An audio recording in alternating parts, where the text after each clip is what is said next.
1600ರಲ್ಲಿ ಕ್ರಿಸ್ತಶಕ 1600ರಲ್ಲಿ ಭಾರತದಲ್ಲಿ ವ್ಯಾಪಾರದ ಕೋಠಿಗಳನ್ನ ತೆರೆಯಿತು, ವ್ಯಾಪಾರದ ಅಂಗಡಿಗಳನ್ನ ತೆರೆಯಿತು.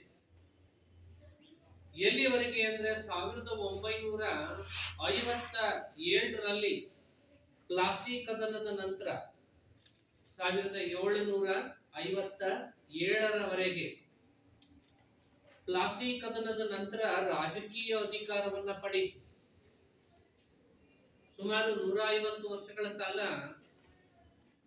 ಬ್ರಿಟಿಷ್ ಈಸ್ಟ್ ಇಂಡಿಯಾ ಕಂಪನಿ ಕೇವಲ ಒಂದು ವ್ಯಾಪಾರಿ ಸಂಘಟನೆಯಾಗಿದ್ದುಕೊಂಡು ಬಹಳಷ್ಟು ಬಲ್ಕೊಳ್ತು, ಬೆಳೆದುಕೊಳ್ತು ಮತ್ತು ರಾಜರುಗಳ ಜೊತೆಗಿನ ಈ ಡೆಲಿಗೇಷನ್ ನಲ್ಲಿ ಮತ್ತು ಪ್ರಾಂತೀಯ ಆಡಳಿತಗಾರರ ಪಿತೂರಿಯಿಂದಾಗಿ ತಾನು ಪ್ಲಾಸಿ ಕದನದ ನಂತರ ರಾಜಕೀಯ ಅಧಿಕಾರವನ್ನು ಪಡೆಯಿತು, ತಾನೇ ಆಡಳಿತವನ್ನ ತನ್ನ ಕೈಗೆ ಎತ್ಕೊಳ್ತು.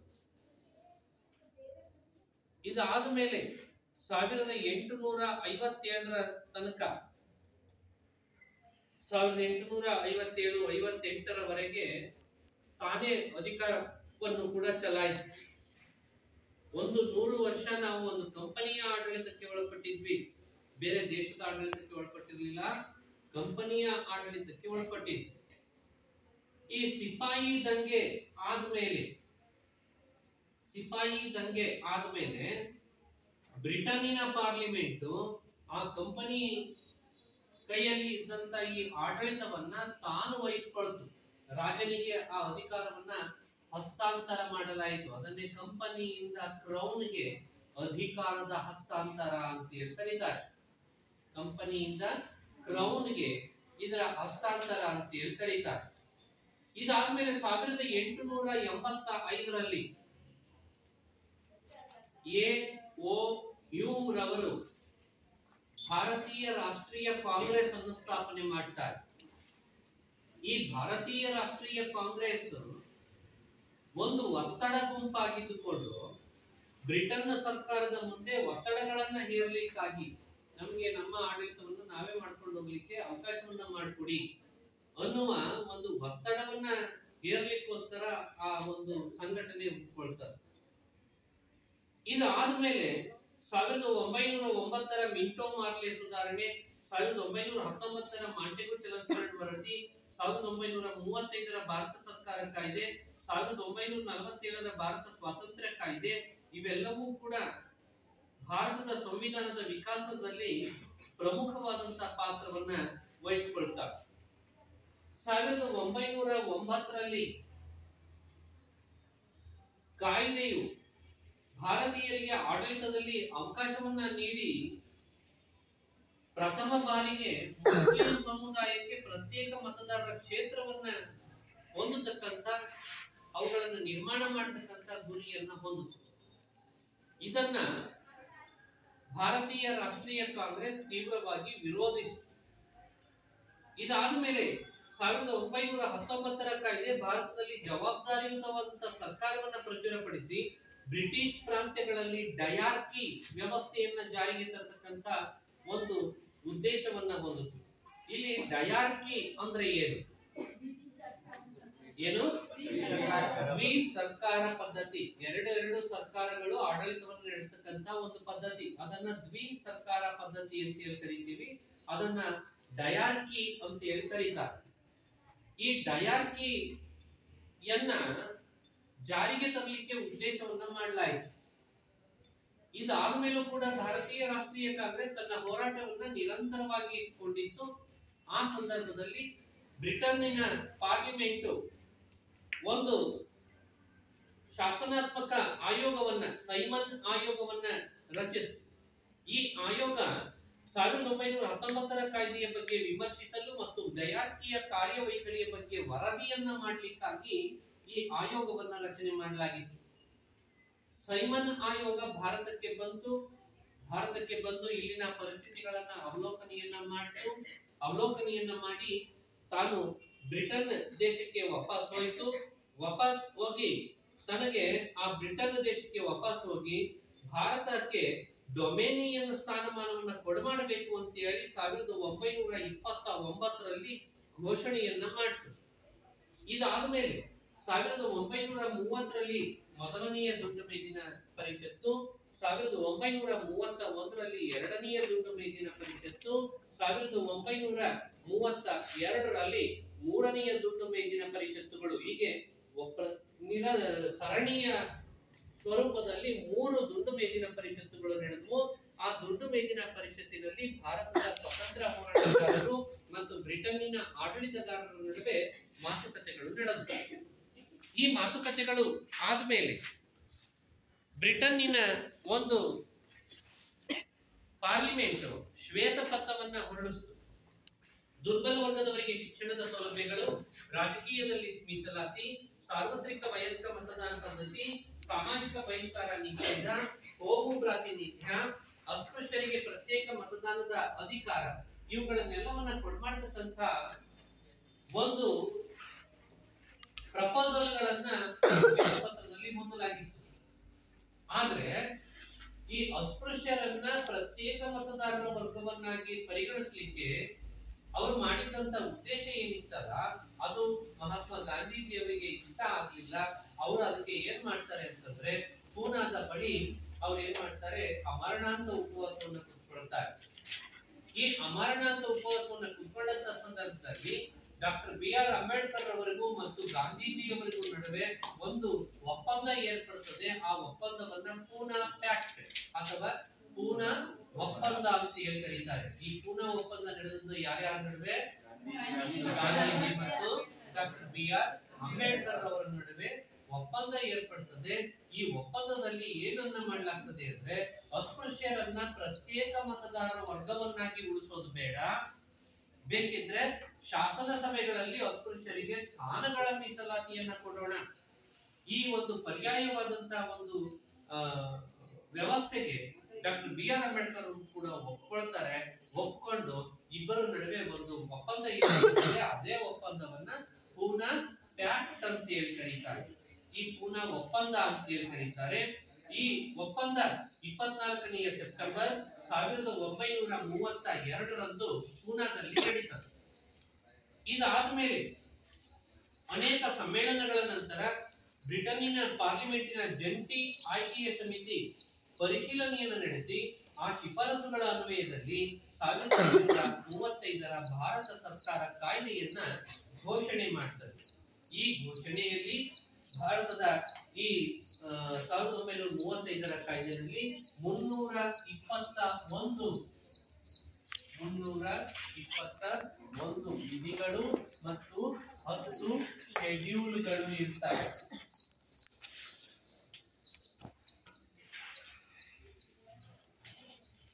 10 ಶೆಡ್ಯೂಲ್ಗಳು, 321 ವಿಧಿಗಳು, 10 ಶೆಡ್ಯೂಲ್ಗಳು ಇರ್ತವೆ. ಆ ವಿವರವಾಗಿ ಈ ಕಾಯ್ದೆಯನ್ನ ಅದರ ಮುಖಾಂತರ ಹೊರಡಿಸಲಾಗಿರ್ತದೆ. ಅದರಲ್ಲಿ ಪ್ರಮುಖವಾಗಿ ಸಂಯುಕ್ತ ಪದ್ಧತಿ, ಭಾರತದಲ್ಲಿ ಸಂಯುಕ್ತ ವ್ಯವಸ್ಥೆ ಇರಬೇಕು. ಕೇಂದ್ರ ಮಟ್ಟದಲ್ಲಿ ಒಂದು ಪ್ರಬಲವಾದಂತಹ ಕೇಂದ್ರ ಸರ್ಕಾರ, ಪ್ರಾಂತ್ಯಗಳ ಮಟ್ಟದಲ್ಲಿ ಒಂದೊಂದು ಸ್ವಾಯತ್ತತೆಯನ್ನು ಹೊಂದಿರತಕ್ಕಂಥ ಪ್ರಾಂತೀಯ ಸರ್ಕಾರಗಳು ಇರಬೇಕು ಮತ್ತು ಸಂವಿಧಾನಾತ್ಮಕವಾಗಿ ಕೇಂದ್ರ ಮತ್ತು ರಾಜ್ಯ ಸರ್ಕಾರಗಳ ನಡುವೆ ಅಥವಾ ಪ್ರಾಂತೀಯ ಸರ್ಕಾರಗಳ ನಡುವೆ ಅಧಿಕಾರದ ಹಂಚಿಕೆಯಾಗಬೇಕು. ಅಂತಹದೊಂದು ಪದ್ಧತಿ ಜಾರಿಯಲ್ಲಿ ಇರಬೇಕು ಅಂತ ಹೇಳಿ 1935ರ ಕಾಯ್ದೆ ಅದನ್ನ ಫಿಕ್ಸ್ ಮಾಡ್ತದೆ. ಇಷ್ಟಾದ್ಮೇಲೆ ಅಧಿಕಾರದ ವಿಭಜನೆ, ಈ ಅಧಿಕಾರದ ವಿಭಜನೆಗೆ ಸಂಬಂಧಪಟ್ಟಂತೆ ಕೇಂದ್ರ ಪಟ್ಟಿ, ಪ್ರಾಂತ್ಯಗಳ ಪಟ್ಟಿ, ಸಮವರ್ತಿ ಪಟ್ಟಿ, ಶೇಷಾಧಿಕಾರಗಳು ಅಂತೇಳಿ 4 ಭಾಗ ಮಾಡಲಾಗ್ತದೆ. ಕೇಂದ್ರ ಪಟ್ಟಿನಲ್ಲಿ ಇದ್ದಂತ 59 ವಿಷಯಗಳು ಇದ್ದು, ಈ 59 ವಿಷಯಗಳು ಅಂತಾರಾಷ್ಟ್ರೀಯ ಮಟ್ಟದ ಅಥವಾ ರಾಷ್ಟ್ರೀಯ ಮಟ್ಟದ ಮಹತ್ವವನ್ನ ಹೊಂದಿರತಕ್ಕಂತ ಕೆಲವು ವಿಷಯಗಳನ್ನ ಅಲ್ಲಿ ಸೇರಿಸಲಾಗಿತ್ತು. ಆ ವಿಷಯಗಳಿಗೆ ಸಂಬಂಧಪಟ್ಟಂತೆ ಕೇಂದ್ರ ಸರ್ಕಾರವು ಕಾನೂನುಗಳನ್ನ ರಚಿಸುವುದು, ಆಡಳಿತವನ್ನ ಮಾಡತಕ್ಕಂಥದ್ದು. ಇನ್ನ ಪ್ರಾಂತ್ಯಗಳ ಪಟ್ಟಿ, ಈ ಲೋಕಲ್ ಆಗಿ ಬರ್ತಕ್ಕಂಥ ಪ್ರಾಂತ್ಯಗಳಲ್ಲಿ ಬರ್ತಕ್ಕಂಥ ಸಮಸ್ಯೆಗಳು ಮತ್ತು ಪ್ರಾಂತೀಯ ಹಿತಾಸಕ್ತಿಯನ್ನು ಹೊಂದಿರತಕ್ಕಂಥ ವಿಷಯಗಳು ಏನಿದ್ವು ಆ ವಿಷಯಗಳನ್ನೆಲ್ಲವನ್ನ ಸೇರಿಸಿ 54 ವಿಷಯಗಳನ್ನ ಪ್ರಾಂತೀಯ ಪಟ್ಟಿಯಲ್ಲಿ ಇಡಲಾಗ್ತದೆ. ಆ ಪ್ರಾಂತೀಯ ಪಟ್ಟಿಗಳಿಗೆ ಸಂಬಂಧಪಟ್ಟಂತೆ ವಿಷಯಗಳಿಗೆ ಸಂಬಂಧಪಟ್ಟಂತೆ ಪ್ರಾಂತೀಯ ಸರ್ಕಾರಗಳು ಕಾನೂನುಗಳನ್ನ ರಚಿಸುವುದು ಮತ್ತು ಆಡಳಿತವನ್ನ ನಡೆಸುವುದು. ಇನ್ನ ಇವೆರಡೂ ಆದ್ಮೇಲೆ ಕ್ರಿಮಿನಲ್ ಲಾ, ಸಿವಿಲ್ ಪ್ರೊಸೀಜರ್, ವಿವಾಹ ವಿಚ್ಛೇದನ ಮುಂತಾದ ವಿಷಯಗಳು, ಇಂಥ ಮುಂತಾದ 36 ವಿಷಯಗಳನ್ನ ಸಮವರ್ತಿ ಪಟ್ಟಿಯಲ್ಲಿ ಇರಿಸಲಾಗ್ತದೆ. ಈ ಸಮವರ್ತಿ ಪಟ್ಟಿಯಲ್ಲಿರ್ತಕ್ಕಂಥ ವಿಷಯಗಳಿಗೆ ಸಂಬಂಧಪಟ್ಟಂತೆ ಕೇಂದ್ರ ಮತ್ತು ರಾಜ್ಯ ಸರ್ಕಾರಗಳು ಎರಡಕ್ಕೂ ಕೂಡ ಅಧಿಕಾರ ಸಮಾನವಾಗಿ ಇರ್ತದೆ. ಸಮಾಲೋಚನೆಯನ್ನು ನಡೆಸಿ ಕಾನೂನುಗಳನ್ನು ರಚಿಸಿ ಆಡಳಿತವನ್ನು ನಡೆಸತಕ್ಕಂಥದ್ದು ಅಂತ ಹೇಳಿ ಯಾರು ಮಾಡಿದ್ರು ಇದನ್ನ? 1935ರ ಭಾರತ ಸರ್ಕಾರ ಕಾಯ್ದೆ ಇದನ್ನ ಫಿಕ್ಸ್ ಮಾಡ್ತಾರೆ. ಇದಾದ್ಮೇಲೆ ಈ ಮೂರು ಪಟ್ಟಿಯಲ್ಲಿ ಇಲ್ಲದೆ ಇರತಕ್ಕಂತ ವಿಷಯಗಳನ್ನ ಶೇಷಾಧಿಕಾರಗಳು ಅಂತ ಹೇಳಿ ಗುರುತಿಸಿ, ಆ ಶೇಷಾಧಿಕಾರಗಳು ಯಾರಲ್ಲಿ ಇರುವುದು? ಗವರ್ನರ್ ಜನರಲ್ ಇರುವುದು. ಗವರ್ನರ್ ಜನರಲ್ಗೆ ಆ ವಿಷಯಗಳ ಮೇಲೆ ಕಾನೂನುಗಳನ್ನು ರಚಿಸತಕ್ಕಂತ ಅಧಿಕಾರ ಇದೆ ಅಂತ ಹೇಳಿ ಪ್ರಸ್ತುತಪಡಿಸ್ತಾರೆ. ಇಷ್ಟಾದ್ಮೇಲೆ ಕೇಂದ್ರದಲ್ಲಿ ದ್ವಿ ಸರ್ಕಾರ ಪದ್ಧತಿ, ಕೇಂದ್ರ ಮಟ್ಟದಲ್ಲಿ ದ್ವಿ ಸರ್ಕಾರ ಪದ್ಧತಿ, ಅದೇ ಡಯಾರ್ಕಿ ಅಂತ ನಾವೇನ್ ಕರೆದ್ವಿ, ಆ ಡಯಾರ್ಕಿ ಪದ್ಧತಿಯನ್ನ ನಾವು ಜಾರಿಗೆ ತರಬೇಕಾಗಿದ್ದಲ್ಲ, ಕೇಂದ್ರದಲ್ಲಿ ದ್ವಿ ಸರ್ಕಾರಿ ಪದ್ಧತಿಯನ್ನ ಜಾರಿಗೆ ತರಲಾಯಿತು. ಇನ್ನ ಶಾಸಕಾಂಗಕ್ಕೆ ಜವಾಬ್ದಾರಿಯಾಗಿಲ್ಲದ ಮತ್ತು ತಮ್ಮಿಂದ ನೇಮಿಸಲ್ಪಟ್ಟ ಕೌನ್ಸಿಲರ್ಗಳಿಂದ ನೆರವಿನಿಂದ ಗವರ್ನರ್ ಜನರಲ್ ಕಾಯ್ದಿರಿಸಿದ ವಿಷಯಗಳಾದ ರಕ್ಷಣೆ, ವಿದೇಶಾಂಗ ವ್ಯವಹಾರಗಳು ಮುಂತಾದ ವಿಷಯಗಳ ಮೇಲೆ ಅಧಿಕಾರವನ್ನ ಚಲಾಯಿಸುವುದು. ವರ್ಗಾಯಿಸಿದ ವಿಷಯಗಳಿಗೆ ಸಂಬಂಧಪಟ್ಟಂತೆ ಶಾಸಕಾಂಗಕ್ಕೆ ಜವಾಬ್ದಾರಿಯಾದ ಕೌನ್ಸಿಲ್ ಆಫ್ ಮಿನಿಸ್ಟರ್ಗಳ ಸಲಹೆಯನುಗುಣವಾಗಿ ಗವರ್ನರ್ ಜನರಲ್ ಅಧಿಕಾರವನ್ನ ನಡೆಸುವುದು. ಎರಡೂ ಕಡೆ ಮತ್ತೂ ಕೂಡ ಗವರ್ನರ್ ಜನರಲ್ನಿಗೆ ಸಂಪೂರ್ಣ ಅಧಿಕಾರಗಳನ್ನ ಕೊಡಮಾಡತಕ್ಕಂತ ಒಂದು ಪ್ರಯತ್ನವನ್ನ ಮಾಡಲಾಗಿತ್ತು. ಇದಾದ್ಮೇಲೆ ಶಾಸಕಾಂಗ, ಕೇಂದ್ರದಲ್ಲೊಂದು ಶಾಸಕಾಂಗ ಇರಬೇಕು ಅಂತ ಹೇಳಿ 1935ರ ಕಾಯ್ದೆ ಪ್ರಸ್ತುತಪಡಿಸಿತ್ತು. ಅದರ ಪ್ರಕಾರ ಕೌನ್ಸಿಲ್ ಆಫ್ ಸ್ಟೇಟ್ಸ್ ಅಂತಕ್ಕಂಥದ್ದು ಮೇಲ್ಮನೆಯಾಗಿದ್ದು 260 ಜನ ಸದಸ್ಯರನ್ನ ಹೊಂದಿತ್ತು. ಇನ್ನ ಫೆಡರಲ್ ಅಸೆಂಬ್ಲಿ ಕೆಳಸದನವಾಗಿದ್ದು 375 ಜನ ಸದಸ್ಯರನ್ನ ಹೊಂದಿತ್ತು. ಕೌನ್ಸಿಲ್ ಆಫ್ ಸ್ಟೇಟ್ ಮೇಲ್ಮನೆ, ಅದಾದ್ಮೇಲೆ ಫೆಡರಲ್ ಅಸೆಂಬ್ಲಿ ಕೆಳಮನೆಯಾಗಿ ಕೆಲಸವನ್ನ ಮಾಡಬೇಕು ಅಂತ ಹೇಳಿ ಅದನ್ನ ಮಾಡಲಾಗಿದೆ. ಇದಾದ್ಮೇಲೆ ಈ ಕಾಯ್ದೆ ಮೊಟ್ಟ ಮೊದಲನೇ ಬಾರಿಗೆ 1937ರಲ್ಲಿ ದೆಹಲಿನಲ್ಲಿ ಫೆಡರಲ್ ನ್ಯಾಯಾಲಯವನ್ನು ಸ್ಥಾಪನೆ ಮಾಡಿತು. ಫೆಡರಲ್ ನ್ಯಾಯಾಲಯ 2 ಅಂಕದ ಪ್ರಶ್ನೆಯಾಗಿ ಇದು ಬಹಳಷ್ಟು ಬಾರಿ ಕೇಳಲ್ಪಟ್ಟಿದೆ.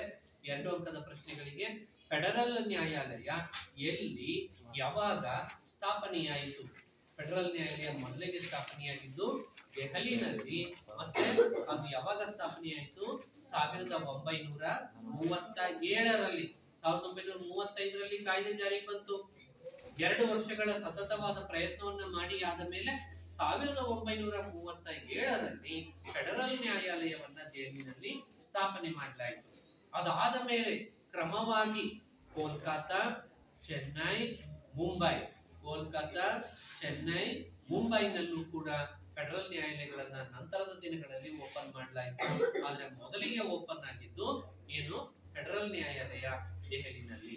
ನಂತರ 1950ನೇ ಇಸವಿಯವರೆಗೆ ದೆಹಲಿಯ ಈ ಫೆಡರಲ್ ನ್ಯಾಯಾಲಯವಾಗಿಯೇ ಕಾರ್ಯವನ್ನು ನಿರ್ವಹಿಸಿ ನಮ್ಮ ಭಾರತ ಸಂವಿಧಾನ ಜಾರಿಯಾದ ದಿನ ಅಂದ್ರೆ 26 ಜನವರಿ 1950ನೇ ದಿನದಿಂದ ಅದು ಭಾರತದ ಸರ್ವೋಚ್ಚ ನ್ಯಾಯಾಲಯವಾಗಿ ಪರಿವರ್ತನೆಯನ್ನ ಹೊಂದಿತು. ಅದೇನ್ ದೆಹಲಿನಲ್ಲಿ ಅವರೇನು ಫೆಡರಲ್ ನ್ಯಾಯಾಲಯವನ್ನ ಸ್ಥಾಪನೆ ಮಾಡಿದ್ರಲ್ಲ, ಅದೇ ಕೋರ್ಟು 1950ನೇ ಇಸವಿ ಜನವರಿ 26ನೇ ತಾರೀಕಿನಿಂದ ಏನಾಗಿ ಪರಿವರ್ತನೆಯನ್ನು ಹೊಂದಿತು? ಸುಪ್ರೀಂ ಕೋರ್ಟ್ ಆಫ್ ಇಂಡಿಯಾ, ಭಾರತದ ಸರ್ವೋಚ್ಚ ನ್ಯಾಯಾಲಯವಾಗಿ ಪರಿವರ್ತನೆಯನ್ನ ಹೊಂದಿತು. ಹೀಗೆ ನಮ್ಮ ಭಾರತದಲ್ಲಿ ಫೆಡರಲ್ ನ್ಯಾಯಾಲಯವನ್ನ ಸ್ಥಾಪನೆ ಮಾಡತಕ್ಕಂತ ಒಂದು ಪ್ರಸ್ತಾಪವನ್ನ 1935ರ ಕಾಯ್ದೆ ಹೊಂದಿತ್ತು. ಅದರ ಪ್ರಕಾರ ಅದನ್ನ ರಚಿಸಲಾಯಿತು. ಇನ್ನ ಈ ಒಂದು ಫೆಡರಲ್ ನ್ಯಾಯಾಲಯಕ್ಕೆ ಮೂಲ ನ್ಯಾಯಾಧಿಕಾರ, ಮೇಲ್ಮನವಿ ಅಧಿಕಾರ, ಸಲಹಾತ್ಮಕ ಅಧಿಕಾರ, ಕೋರ್ಟ್ ಆಫ್ ರೆಕಾರ್ಡ್ಸ್ ಅಂತ ಹೇಳಿ ಅದನ್ನ ಗುರುತಿಸ್ತೇವೆ. ಅದು ಮೂಲ ನ್ಯಾಯಾಧಿಕರಣ ವ್ಯಾಪ್ತಿಯನ್ನು ಹೊಂದಿತ್ತು. ಸಲಹೆಯನ್ನು ನೀಡತಕ್ಕಂತ ನ್ಯಾಯಾಧಿಕರಣ ವ್ಯಾಪ್ತಿಯನ್ನು ಹೊಂದಿತ್ತು. ಮನವಿ ಬರ್ತಕ್ಕಂತ ಪ್ರಕರಣಗಳನ್ನ ಎತ್ಕೊಂಡು ವಿಚಾರಣೆಯನ್ನ ನಡೆಸಿ ತೀರ್ಪನ್ನ ಪ್ರಕಟಿಸತಕ್ಕಂತ ಮಾಡ್ತಕ್ಕಂತ ಮನವಿ ನ್ಯಾಯಾಧಿಕರಣ ವ್ಯಾಪ್ತಿಯನ್ನು ಕೂಡ ಅದು ಹೊಂದಿತ್ತು. ಇನ್ನ ಪ್ರಾಂತೀಯ ಸ್ವಾಯತ್ತತೆ, ಈ ಪ್ರಾಂತ್ಯಗಳಿಗೆ ಸ್ವಾಯತ್ತತೆಯನ್ನು ಕೊಡಮಾಡ್ತಕ್ಕಂತ ಒಂದು ಪ್ರಪೋಸಲ್ ಅನ್ನು ಕೂಡ 1935 ಭಾರತ ಸರ್ಕಾರ ಕಾಯ್ದೆ ಹೊಂದಿತ್ತು. ಅದರ ಪ್ರಕಾರ ಈ ಕಾಯ್ದೆಯ ಅಡಿನಲ್ಲಿ ಕೇಂದ್ರ ಸರ್ಕಾರದ ಪ್ರತಿನಿಧಿಯಾಗಿ ಉಳಿಯದೆ ವೈಯಕ್ತಿಕ ಆಡಳಿತಾತ್ಮಕ ಘಟಕಗಳಾಗಿ ಈ ಪ್ರಾಂತೀಯ ಸ್ವಾಯತ್ತತೆ ಪ್ರಾಂತ್ಯಗಳು ಪರಿವರ್ತನೆಯನ್ನ ಹೊಂದಿವೆ. ಈ ಕಾಯ್ದೆಯು ಪ್ರಾಂತೀಯ ಸ್ವಾಯತ್ತತೆಯನ್ನ ಪ್ರಚುರಪಡಿಸಿತು. ಇದರಲ್ಲಿ 11 ಪ್ರಾಂತ್ಯಗಳು ಅಂದರೆ Madras, Bombay, Bengal, the united province, Punjab, Bihar, central province, Assam, NWFC, Orissa, ಸಿಂಧ್ಗಳಲ್ಲಿ ಇದನ್ನ ಜಾರಿ ಮಾಡಲಾಯಿತು. ಇಷ್ಟಾದ್ಮೇಲೆ ಸೈಮನ್ ಆಯೋಗ 1929ರಲ್ಲಿ ಆಶ್ವಾಸನೆಯನ್ನ ನೀಡಿದಂತೆ ಈ ಕಾಯ್ದೆಯ ಅನ್ವಯ ಬ್ರಿಟಿಷ್ ಸರ್ಕಾರ ಭಾರತಕ್ಕೆ ಡೊಮೇನಿಯನ್ ಸ್ಥಾನಮಾನವನ್ನ ಕೊಡಲಿಲ್ಲ. ಸೈಮನ್ ಆಯೋಗ ಹೇಳಿತ್ತು 1929ರಲ್ಲೇನೆ ಏನಂತ ಹೇಳಿತ್ತು, ಭಾರತಕ್ಕೆ ಒಂದು ಡೊಮೇನಿಯನ್ ಸ್ಥಾನಮಾನವನ್ನು ಕೊಡಬೇಕು, ತನ್ನ ಆಳ್ವಿಕೆಯನ್ನ ತಾನೇ ಮಾಡಿಕೊಂಡು ಹೋಗ್ತಕ್ಕಂತ ಒಂದು ಅವಕಾಶವನ್ನ ಭಾರತೀಯರಿಗೆ ಕೊಡಮಾಡಬೇಕು ಅಂತ ಹೇಳಿ ಸೈಮನ್ ಆಯೋಗ ಹೇಳಿತ್ತು. ಆದ್ರೆ 1935ರ ಕಾಯ್ದೆಯಲ್ಲಿ ಡೊಮೇನಿಯನ್ ಸ್ಥಾನಮಾನವನ್ನ ಕೊಡತಕ್ಕಂತ ಯಾವ ಪ್ರಸ್ತಾಪಗಳು ಕೂಡ ಇರಲಿಲ್ಲ. ಇನ್ನ ದೇಶೀಯ ಸಂಸ್ಥಾನಗಳ ಆಳ್ವಿಕೆಯ ವಿಲೀನಕ್ಕೆ ವಿರೋಧ ವ್ಯಕ್ತವಾಗಿದ್ರಿಂದ ಭಾರತ ಸಂಯುಕ್ತ ವ್ಯವಸ್ಥೆಯನ್ನ ಸ್ಥಾಪನೆ ಮಾಡ್ತಕ್ಕಂತ, ಭಾರತವನ್ನ ಒಂದು ಸಂಯುಕ್ತ ಸರ್ಕಾರವನ್ನ ಹೊಂದಿರತಕ್ಕಂತ ದೇಶವನ್ನಾಗಿ ಮಾಡ್ತಕ್ಕಂತ ಪ್ರಯತ್ನಕ್ಕೆ ಹಿನ್ನಡೆ ಆಯಿತು. ಇನ್ನ ಮತ್ತೊಂದು ವಿಫಲತೆ ಏನು ಅಂದ್ರೆ, ಈ ಪ್ರಾಂತೀಯ ಸ್ವಾಯತ್ತತೆಯನ್ನ ಪ್ರಚುರಪಡಿಸಿದ್ದಲ್ಲ 1935ರ ಕಾಯ್ದೆ, ಅದು ಕನಿಷ್ಠ ಪ್ರಮಾಣದಲ್ಲಿ ಇತ್ತು. ಏಕೆಂದರೆ ಕೇಂದ್ರ ಸರ್ಕಾರ ಮತ್ತು ಪ್ರಾಂತೀಯ ಗವರ್ನರ್ಗಳು ಮಹತ್ವದ ಕಾರ್ಯಗಳನ್ನ ತಾವೇ ಉಳಿಸಿಕೊಂಡು ಪ್ರಾಂತ್ಯಗಳ ಮೇಲೆ ನಿಯಂತ್ರಣವನ್ನ ಹೊಂದಿದ್ರು. ಈ ಶೇಷಾಧಿಕಾರಗಳು ಅಂತ ಏನಿದ್ವಲ್ಲ, ಈ ಶೇಷಾಧಿಕಾರಗಳನ್ನ ಬ್ರಿಟನ್ ಸರ್ಕಾರ ಗವರ್ನರ್ ಜನರಲ್ಲರಲ್ಲಿ ಇಟ್ಟಿತ್ತು. ಈ ಅಧಿಕಾರಗಳು ಏನಿದಾವಲ್ಲ, ಈ ಅಧಿಕಾರಗಳೆಲ್ಲವೂ ಅವರಲ್ಲಿಯೇ ಇದ್ದುದರಿಂದ ಪ್ರಾಂತೀಯ ಸ್ವಾಯತ್ತತೆಯನ್ನು ಕೂಡ ನಾವು ಸಾಧನೆಯನ್ನ ಮಾಡಲಿಕ್ಕೆ ಆಗಲಿಲ್ಲ. ಅಲ್ಲಿಗೆ 1935ರ ಭಾರತ ಸರ್ಕಾರ ಕಾಯ್ದೆ ಭಾರತೀಯರ ಆಶೋತ್ತರಗಳನ್ನ ಈಡೇರಿಸುವಲ್ಲಿ ವಿಫಲ ಆಯಿತು. ಇದರಿಂದ ಮಹಾತ್ಮ ಗಾಂಧೀಜಿಯವರು ಏನ್ ಮಾಡ್ತಾರೆ, ಈ ಒಂದು ಭಾರತ ಸರ್ಕಾರ ಕಾಯ್ದೆಯನ್ನ ಸಂಪೂರ್ಣವಾಗಿ ಅದನ್ನ ವಿರೋಧಿಸಿ ಮತ್ತೆ ಹೋರಾಟವನ್ನ ತೀವ್ರಗೊಳಿಸ್ತಕ್ಕಂಥ ಕೆಲಸವನ್ನ ಮಾಡ್ತಾರೆ. ಇದರಿಂದ 1939ರಲ್ಲಿ ತನ್ನ ಬೇಡಿಕೆಯನ್ನ ಭಾರತ ಸ್ವತಂತ್ರ ಹೋರಾಟಗಾರರು ನಮ್ಮ ಬೇಡಿಕೆಗಳನ್ನ ಇಡ್ತಾನೆ ಬರ್ತಾರೆ. 1939ರಲ್ಲಿ ಮತ್ತೆ ಕಾಂಗ್ರೆಸ್ ಪಕ್ಷ ಇದನ್ನ ಪುನರುಚ್ಚಾರವನ್ನು ಮಾಡ್ತದೆ. ಮತ್ತೆ ಈ ಬೇಡಿಕೆಯನ್ನ ಬ್ರಿಟನ್ ಸರ್ಕಾರವು ಪರಿಗಣಿಸುತ್ತದೆ.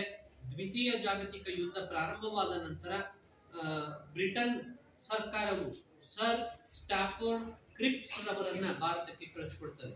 ಕ್ರಿಪ್ಸ್ ಅಂತಕ್ಕಂಥವರ ನೇತೃತ್ವದಲ್ಲಿ ಒಂದು ಆಯೋಗವನ್ನ, ಕ್ರಿಪ್ಸ್ ಆಯೋಗ ಭಾರತ ದೇಶಕ್ಕೆ ಬರ್ತದೆ. ಭಾರತಕ್ಕೆ ಬಂದಂತ ಈ ಕ್ರಿಪ್ಸ್ ಆಯೋಗ ಏನ್ ಮಾಡ್ತದೆ, ಭಾರತವು ಯುದ್ಧ ಮುಗಿದ ನಂತರ ಭಾರತಕ್ಕೆ ಸಂವಿಧಾನವನ್ನ ರಚನೆ ಮಾಡಿಕೊಳ್ತಕ್ಕಂತ ರಾಜ್ಯಾಂಗ ರಚನಾ ಸಮಿತಿಯನ್ನ ಬ್ರಿಟಿಷ್ ಸರ್ಕಾರ ರಚನೆ ಮಾಡಿಕೊಡ್ಬೇಕು.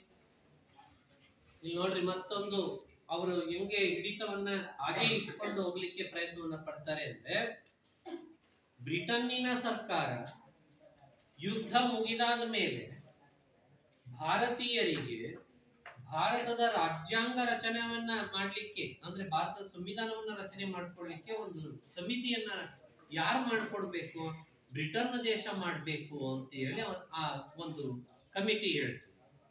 ಇನ್ನ ಭಾರತಕ್ಕೆ ಡೊಮೇನಿಯನ್ ಸ್ಥಾನಮಾನವನ್ನು ಕೊಡಮಾಡ್ಬೇಕು. ಭಾರತಕ್ಕೆ ಡೊಮೇನಿಯನ್ ಸ್ಥಾನಮಾನವನ್ನು ಕೊಡಮಾಡ್ಬೇಕು. ಅವರ ಆಳ್ವಿಕೆಯನ್ನ ಅವರೇ ಮಾಡ್ಕೊಂಡು ಹೋಗ್ತಕ್ಕಂಥ ಅವಕಾಶವನ್ನ ಅವರಿಗೆ ಮಾಡಿಕೊಡ್ಬೇಕು. ಈ ಕ್ರಿಪ್ಸ್ನವರ ಪ್ರಸ್ತಾವನೆಗಳನ್ನ ಕಾಂಗ್ರೆಸ್ ಮತ್ತು ಮುಸ್ಲಿಂ ಲೀಗ್ ಎರಡೂ ಕೂಡ ಸಾರಾಸಗಟವಾಗಿ ತಿರಸ್ಕರಿಸ್ತಾವ. ಯಾಕೆಂದ್ರೆ ನಮ್ಮ ಆಡಳಿತವನ್ನ ನಡೆಸ್ಕೊಂಡು ಹೋಗೋದನ್ನ ನಿರ್ಧರಿಸೋರು ನಾವೇ ಆಗಿರ್ಬೇಕೇ ಹೊರತು ಅದನ್ನ ನಿರ್ಧರಿಸೋರು ನೀವಾಗಿರ್ಬಾರ್ದು. ಭಾರತೀಯರ ಆಶೋತ್ತರ ಏನು? ಸ್ವರಾಜ್ಯದ ಕಲ್ಪನೆ, ಸ್ವರಾಜ್ಯ ಆಂದೋಲನ. ಅದು ನಮ್ಮ ಆಡಳಿತವನ್ನ ನಾವೇ ಮಾಡ್ಕೊಂಡು ಹೋಗ್ತೀವಿ, ನೀವು ಬಿಟ್ಟು ಹೋಗ್ತಾ ಇರ್ರಿ ಅಷ್ಟೇ. Quit India movement. ಮತ್ತೆ ಅಲ್ಲಿ ಗಾಂಧೀಜಿ ಮತ್ತೆ ತನ್ನ ಹೋರಾಟವನ್ನ ಜಾಸ್ತಿಯನ್ನ ಮಾಡ್ತಾರೆ. ಇದ್ರ ನಡುವೆ ಇಂಗ್ಲೆಂಡ್ ನಲ್ಲಿ ಚುನಾವಣೆ ನಡೀತದೆ, ಸಾರ್ವತ್ರಿಕ ಚುನಾವಣೆ ನಡೀತದೆ.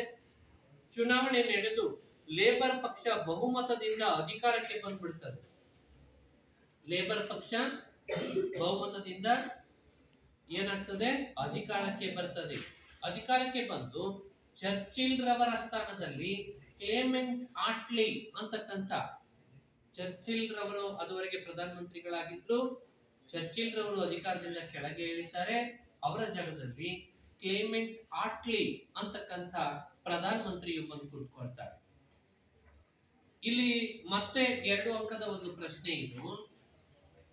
ಭಾರತಕ್ಕೆ ಸ್ವಾತಂತ್ರ್ಯವನ್ನ ಕೊಡ್ತಾ ಇರ್ತಕ್ಕಂಥ ಸಂದರ್ಭದಲ್ಲಿ ಬ್ರಿಟನ್ ದೇಶದಲ್ಲಿ ಅಧಿಕಾರಕ್ಕೆ ಬಂದಂತ ಪಕ್ಷ ಮತ್ತು ಪ್ರಧಾನಮಂತ್ರಿಯ ಹೆಸರೇನು?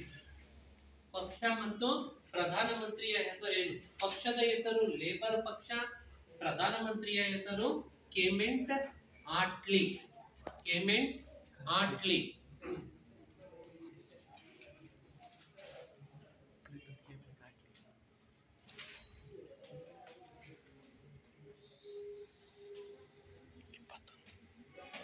ಕ್ಲೇಮೆಂಟ್ ಆಟ್ಲಿ ಈ ಲೇಬರ್ ಪಕ್ಷ ಭಾರತಕ್ಕೆ ಸ್ವಾತಂತ್ರ್ಯವನ್ನ ಕೊಡತಕ್ಕಂಥ ಒಂದು ಒತ್ತಾಸೆಯನ್ನ ತಾನು ಇಟ್ಟುಕೊಂಡಿತ್ತು ಮತ್ತು ಪ್ರಾಮಾಣಿಕವಾದಂತ ಪ್ರಯತ್ನವನ್ನ ಮಾಡಿತು. ಭಾರತಕ್ಕೆ ಸ್ವಾತಂತ್ರ್ಯವನ್ನ, ಅಧಿಕಾರವನ್ನ ಹಸ್ತಾಂತರ ಮಾಡತಕ್ಕಂಥ ಒಂದು ಪ್ರಯತ್ನವನ್ನ ಪ್ರಾಮಾಣಿಕವಾಗಿ ಮಾಡ್ತದೆ. ಅದಕ್ಕೋಸ್ಕರ 1946ರಲ್ಲಿ ಕ್ಯಾಬಿನೆಟ್ ಆಯೋಗವನ್ನ ಭಾರತಕ್ಕೆ ಕಳಿಸ್ಕೊಡ್ತದೆ. ಕ್ಯಾಬಿನೆಟ್ ಆಯೋಗವನ್ನ ಭಾರತಕ್ಕೆ ಕಳಿಸ್ಕೊಡ್ತದೆ. ಈ ಕ್ಯಾಬಿನೆಟ್ ಆಯೋಗ ಭಾರತಕ್ಕೆ ಬಂದು ಇಲ್ಲಿನ ಪರಿಸ್ಥಿತಿಗಳನ್ನ ನೋಡಿ, ಅದಾದ ಮೇಲೆ ಭಾರತ ತಾನು ಏನ್ ಮಾಡ್ಬೇಕು, ತನ್ನ ರಾಜ್ಯಾಂಗ ರಚನಾ ಸಮಿತಿಯನ್ನ ರಚನೆ ಮಾಡಿಕೊಳ್ಳುವ ಅವಕಾಶವನ್ನ ಅವರಿಗೆಯೇ ಬಿಟ್ಬಿಡಿ, ಅವರೇ ಅದನ್ನ ಮಾಡ್ಕೊಳ್ಳಿ ಅಂತ ಹೇಳಿತು. ಇದರ ಜೊತೆಗೆ 389 ಸದಸ್ಯರ ಬಲದೊಂದಿಗೆ ಸಂವಿಧಾನ ರಚನಾ ಸಭೆಯ ರಚನೆಯಾಯಿತು. ಎಲ್ಲ ರಾಜಕೀಯ ಪಕ್ಷಗಳೊಂದಿಗೆ ಮಧ್ಯಂತರ ಸರ್ಕಾರವನ್ನ ರಚಿಸುವುದು, ಬ್ರಿಟಿಷ್ ಇಂಡಿಯಾ ಮತ್ತು ಭಾರತದ ರಾಜ್ಯಗಳೊಂದಿಗೆ ಭಾರತದ ಒಕ್ಕೂಟವನ್ನ ರಚಿಸುವುದು, ಪ್ರತ್ಯೇಕ ಪಾಕಿಸ್ತಾನದ ರಚನೆ ಸಾಧ್ಯ ಇಲ್ಲ ಅಂತ ಹೇಳಿ ಕ್ಯಾಬಿನೆಟ್ ಆಯೋಗ ಹೇಳ್ತು. ಇದಾದ್ಮೇಲೆ ಕ್ಯಾಬಿನೆಟ್ ಮಿಷನ್ನಿನ ಪ್ಲಾನ್ನ ಪ್ರಕಾರ 1946ನೇ ಇಸ್ವಿನಲ್ಲಿ ಡಿಸೆಂಬರ್ ತಿಂಗಳಿನಲ್ಲಿ ನಾವೇನ್ ಮಾಡಿದ್ವಿ ಅಂತಂದ್ರೆ, ಈ ಭಾರತ ಸಂವಿಧಾನ ರಚನಾ ಸಮಿತಿಯನ್ನ ರಚನೆ ಮಾಡಿಕೊಂಡ್ವಿ. ಅದಕ್ಕೆ ಡಾಕ್ಟರ್ ಬಾಬು ರಾಜೇಂದ್ರ ಪ್ರಸಾದ್ ರವರನ್ನ ಶಾಶ್ವತ ಅಧ್ಯಕ್ಷರನ್ನಾಗಿ ನೇಮಕ ಮಾಡಿಕೊಂಡ್ವಿ. ಅದರ ಮುಖಾಂತರ ನಮ್ಮ ಭಾರತದ ಸಂವಿಧಾನ ರಚನಾ ಸಭೆ ಅಸ್ತಿತ್ವಕ್ಕೆ ಬಂತು ಮತ್ತು ತಾನೇ ಮಧ್ಯಂತರ ಸರ್ಕಾರವಾಗಿಯೂ ಕೆಲಸವನ್ನ ಮಾಡ್ತು ಈ ಸಂವಿಧಾನ ರಚನಾ ಸಭೆ. ಇದಾದ್ಮೇಲೆ 1947ನೇ ಇಸ್ವಿನಲ್ಲಿ 1947ನೇ ಇಸ್ವಿನಲ್ಲಿ ಲಾರ್ಡ್ ಮೌಂಟ್ ಬ್ಯಾಟನ್ ಆಯೋಗ ನಿಯೋಗದೊಂದಿಗೆ ಭಾರತಕ್ಕೆ ಭೇಟಿಯನ್ನ ನೀಡಿದ ಮೇಲೆ ಭಾರತೀಯ ರಾಷ್ಟ್ರೀಯ ಕಾಂಗ್ರೆಸ್ನ ಜೊತೆಗೂ ಮತ್ತು ಮುಸ್ಲಿಂ ಲೀಗ್ನ ಜೊತೆಗೂ, ಎರಡೂ ಪಕ್ಷಗಳ ಜೊತೆಗೆ, ಎರಡೂ ಸಂಘಟನೆಗಳ ಜೊತೆಗೆ ಪ್ರತ್ಯೇಕವಾದಂತಹ ಸಭೆಯನ್ನ ನಡೆಸ್ತಾನೆ. ಸಭೆಯನ್ನ ನಡೆಸಿ ಒಂದು ಒಪ್ಪಂದವನ್ನ ಏರ್ಪಡಿಸ್ತಾನೆ. ಈ ಒಪ್ಪಂದದ ನಂತರ ಭಾರತದಲ್ಲಿ ಬ್ರಿಟನ್ ದೇಶ ಒಂದು ಕಾನೂನನ್ನ ಪಾಸ್ ಮಾಡ್ತದೆ 1947ನೇ ಇಸ್ವಿನಲ್ಲಿ. ಅದೇ ಭಾರತ ಸ್ವಾತಂತ್ರ್ಯ ಕಾಯ್ದೆ. ಬ್ರಿಟನ್ನಿನ ಪಾರ್ಲಿಮೆಂಟು ಒಂದು ಕಾನೂನನ್ನ ಪಾಸ್ ಮಾಡ್ತದೆ. ಕಾನೂನನ್ನ ಪಾಸ್ ಮಾಡಿ ಆ ಕಾನೂನಿನ ಮುಖಾಂತರ ಭಾರತ ದೇಶಕ್ಕೆ ಸ್ವಾತಂತ್ರ್ಯವನ್ನ ಕೊಡ್ತಕ್ಕಂಥ ಒಂದು ಕೆಲಸವನ್ನ ಮಾಡ್ತದೆ. ಈ ಭಾರತ ಸ್ವಾತಂತ್ರ್ಯ ಕಾಯ್ದೆ 15ನೇ ಆಗಸ್ಟ್ 1947ರಂದು ಭಾರತ ಮತ್ತು ಪಾಕಿಸ್ತಾನಗಳೆಂಬ ಎರಡು ಸ್ವತಂತ್ರ ಡೊಮೇನಿಯನ್ಗಳು ವಿಶ್ವದ ಭೂಪಟದಲ್ಲಿ ಅಸ್ತಿತ್ವಕ್ಕೆ ಬರ್ತವೆ ಅಂತ ಹೇಳ್ತು. ಇದು ಮೊದಲನೆಯ ಮುಖ್ಯಾಂಶ. ಯಾವ್ದ್ರದ್ದು? 1947ರ ಭಾರತ ಸ್ವಾತಂತ್ರ್ಯ ಕಾಯ್ದೆಯ ಮೊದಲನೆಯ ಮುಖ್ಯಾಂಶ ಏನು ಅಂದ್ರೆ, ಆಗಸ್ಟ್ 15, 1947ರಿಂದ ಭಾರತ ಮತ್ತು ಪಾಕಿಸ್ತಾನಗಳೆಂಬ ಎರಡು ಸ್ವತಂತ್ರ ಡೊಮ್ಯಾನಿಯನ್ಗಳು ಅಸ್ತಿತ್ವಕ್ಕೆ ಬರ್ತವೆ. ಎರಡು ದೇಶಗಳನ್ನ ಅವರು ಭಾರತವನ್ನ ವಿಂಗಡಣೆಯನ್ನ ಮಾಡಿ ಭಾರತ ಮತ್ತು ಪಾಕಿಸ್ತಾನಗಳೆಂಬ ಎರಡು ದೇಶಗಳನ್ನ ಹುಟ್ಟಿ ಹಾಕ್ತಾರೆ. ಈ ಕಾಯ್ದೆಯನ್ವಯ ಸಿಂಧ್, ಬಲೂಚಿಸ್ತಾನ, ಪಶ್ಚಿಮ ಪಂಜಾಬ್, ಪೂರ್ವ ಬಂಗಾಳ, ವಾಯುವ್ಯ ಗಡಿ ಪ್ರಾಂತ್ಯಗಳು ಮತ್ತು ಅಸ್ಸಾಂನ ಸಿಲ್ಹಾಟ್ ಪ್ರದೇಶವನ್ನ ಬಿಟ್ಟು ಉಳಿದ ಎಲ್ಲಾ ಬ್ರಿಟಿಷ್ ಇಂಡಿಯಾದ ಪ್ರಾಂತ್ಯಗಳು ಭಾರತದ ಭೂಭಾಗದ ವ್ಯಾಪ್ತಿಗೆ ಬರ್ತವೆ. ಗಡಿಗಳನ್ನ ಗುರುತಿಸಲಿಕ್ಕಾಗಿ ಸರ್ ಸಿರಿಲ್ ರ್ಯಾಡ್ಕ್ಲಿಫ್ ಅಂತಕ್ಕಂಥವರ ನೇತೃತ್ವದಲ್ಲಿ ಗಡಿರೇಖೆ ಆಯೋಗವನ್ನ ರಚನೆ ಮಾಡಲಾಗ್ತದೆ. ಭಾರತ ಮತ್ತು ಪಾಕಿಸ್ತಾನಗಳೆಂಬ ಎರಡು ದೇಶಗಳು ಬಂದಾದ್ಮೇಲೆ ಆ ಎರಡೂ ದೇಶಗಳಿಗೆ ತಮ್ಮದೇ ಆಗಿರ್ತಕ್ಕಂಥ ಪ್ರತ್ಯೇಕ ಭೂಭಾಗವನ್ನ ಹಂಚಿ ಹಾಕುವ ಕೆಲಸವನ್ನ, ಅಂತ ಒಂದು ಜವಾಬ್ದಾರಿಯನ್ನ ಗಡಿರೇಖೆ ಆಯೋಗಕ್ಕೆ ನೀಡಲಾಗ್ತದೆ. ಅದರ ಮುಂದಾಳತ್ವವನ್ನು ವಹಿಸಿಕೊಂಡಿದ್ದಂಥವ್ರು ಯಾರು? Sir Cyril Radcliffe. ಇದು ಕೂಡ ಬಹಳಷ್ಟು ಬಾರಿ ಪ್ರಶ್ನೆಯಾಗಿ ಬಂದಿದೆ. 1 ಮತ್ತು 2 ಅಂಕಕ್ಕೆ ಒಂದು ಪ್ರಶ್ನೆಯಾಗಿ ಇದು ಬರ್ತಾ ಇರ್ತದೆ. ಗಡಿರೇಖೆ ಆಯೋಗದ ಅಧ್ಯಕ್ಷರು ಯಾರಾಗಿದ್ದರು?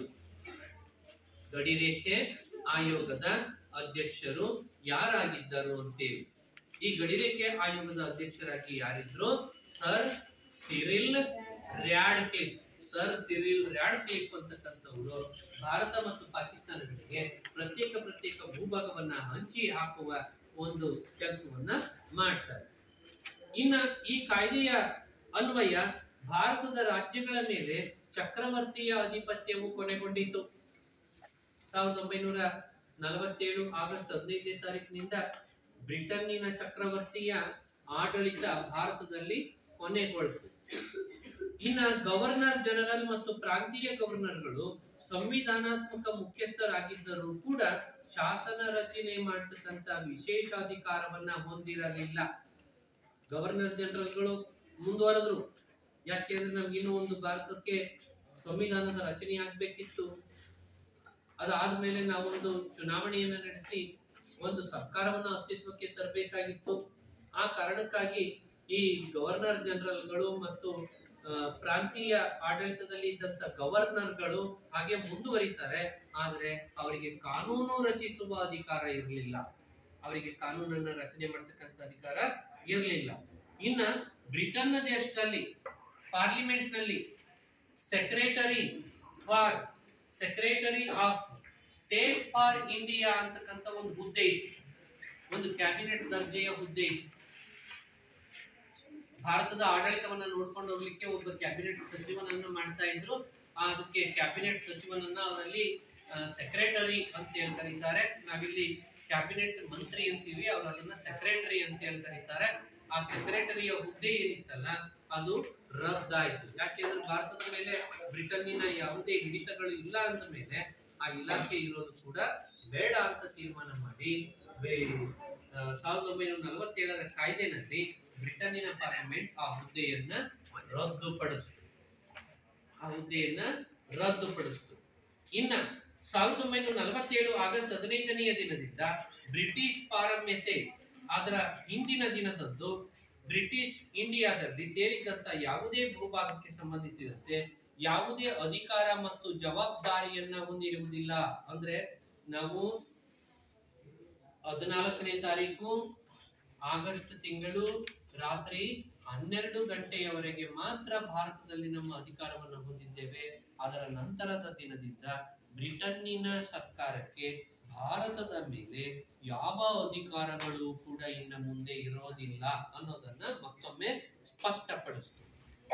ಇಷ್ಟಾದ್ಮೇಲೆ 15ನೇ ಆಗಸ್ಟ್ 1947ರಿಂದ ರಾಜ್ಯಾಂಗ ರಚನಾ ಸಭೆಯು ಸಂಪೂರ್ಣ ಸಾರ್ವಭೌಮತ್ವವನ್ನು ಕೂಡಿದ್ದು ಸಂವಿಧಾನ ರಚಿಸುವ ಪೂರ್ಣ ಅಧಿಕಾರವನ್ನು ಹೊಂದಿತ್ತು. ರಾಜ್ಯಾಂಗ ರಚನಾ ಸಮಿತಿಯ ನೂತನ ಶಾಸನ ಸಭೆ ರಚನೆಯಾಗುವವರೆಗೂ ಕೇಂದ್ರ ಶಾಸಕಾಂಗವಾಗಿ ಕಾರ್ಯವನ್ನು ನಿರ್ವಹಿಸಿತು. ಈ ಕಾಯ್ದೆಯ ಅಡಿಯಲ್ಲಿ ಅನುಮೋದಿಸುವುದರೊಂದಿಗೆ ಭಾರತ ಮತ್ತು ಪಾಕಿಸ್ತಾನ ಎರಡೂ ದೇಶಗಳು ಎರಡು ಸ್ವತಂತ್ರ ದೇಶಗಳಾಗಿ ಅಸ್ತಿತ್ವಕ್ಕೆ ಬಂದವು. ಹೊಸ ಸಂವಿಧಾನ ಜಾರಿಯಾಗುವವರೆಗೆ ತಾತ್ಕಾಲಿಕವಾಗಿ 1935ರ ಕಾಯ್ದೆ 1935ರ ಭಾರತ ಸರ್ಕಾರ ಕಾಯ್ದೆಯಲ್ಲಿ ಇದ್ದಂತ ಏನು ಕಾನೂನುಗಳಿದ್ವು ಅದೇ ಕಾನೂನುಗಳ ಅಡಿಯಲ್ಲಿ ಸಂವಿಧಾನ ಜಾರಿಯಾಗುವವರೆಗೆ ಆಡಳಿತವನ್ನು ನಡೆಸಲಿಕ್ಕೆ ತೀರ್ಮಾನವನ್ನ ತೆಗೆದುಕೊಳ್ಳಲಾಗಿದೆ. ಇಷ್ಟು ಒಂದಿಡೀ ಒಂದು 300 ವರ್ಷಗಳ ಸಂಪೂರ್ಣವಾದಂತ ಒಂದು ಪ್ರಯತ್ನ. ಆ ಪ್ರಯತ್ನದಲ್ಲಿ ಭಾರತೀಯರು ಸಫಲತೆಯನ್ನ ಹೊಂದಿದ್ರು. ತಮ್ಮದೇ ಆಗಿರ್ತಕ್ಕಂಥ ಒಂದು ರಾಜಕೀಯ ಆಡಳಿತ ವ್ಯವಸ್ಥೆಯನ್ನ ರೂಪಿಸಿಕೊಳ್ಳಲಿಕ್ಕೆ ಮುಂದಾದ್ರು. ಅದಾದ್ಮೇಲೆ 1950ನೇ ಇಸ್ವಿ ಜನವರಿ 26